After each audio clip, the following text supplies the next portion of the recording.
Football wasn't invented by the English. No, it wasn't. Well, yes. Actually, not really. Albion is the birthplace of the regulated formalized game of football as we know and practice it today. We'll tell you about that later. But history didn't wait for the British to see a pair of legs kicking the ball around. Come on, let's take a trip back in time to the origins of football. Let's go! Subscribe to our channel. We upload new videos online every week. First stopover in the 2nd millennium BC, in the heart of Mesoamerican territory of the Mayan civilization. For nearly 3,000 years, the pits, or puck to puck, was practiced there. The presence of thousands of fields, sometimes of impressive dimensions, 36 by 146 meters, indicates the popularity of this sacred sport at the time. Two teams up to a dozen players compete head to head, alternately throwing a rubber ball back and forth to each other using only their thighs and knees. The games are regulated by a point system and stops when the predefined score is reached. Much rare, the game can also be won by the team that manages to get the ball through the opponent's ring.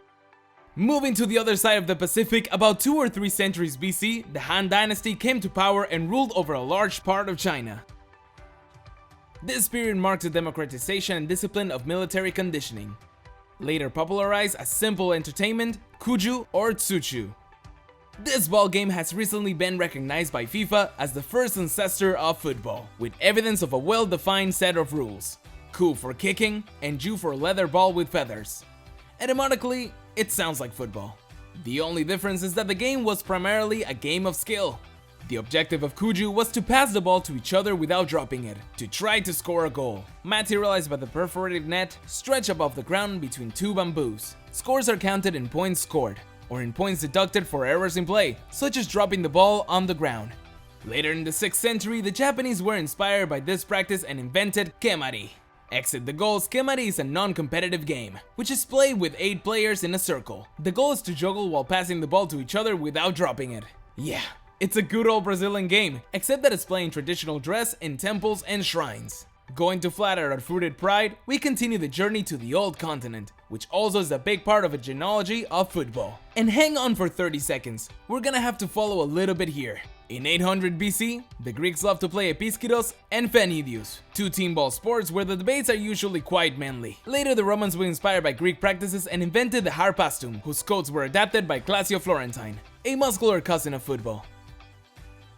The Gauls from northern France, for their part, appropriated and popularized the rules of the Roman game to invent the Sul. Sul is a game of many against many, where the aim is to bring the ball to a defined point, no matter how. William the Conqueror introduced this game as a perfidious Albion, when he goes off to kick some 10th century English butt. For centuries, this people's sport was banned in France and England, for the disorder and violence it engendered. But gradually, English schools encouraged the practice of ball sports, regulated for their physical and moral values. Rugby for schools with lawns. Dribbling games privileging the foot skill for the more rudimentary grounds. It was at this time that the 2 leading ball disciplines became disassociated, favored by the industrialization of rubber, which improved the quality of the balls. In 1846 in rugby, the game of the oval ball is codified, before Cambridge University in 1848 did the same for football. The Cambridge rules were taken up and supplemented in 1863 by the Football Association, and thus, football was born.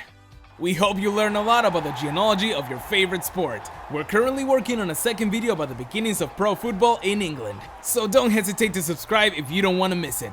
See you soon, bye bye!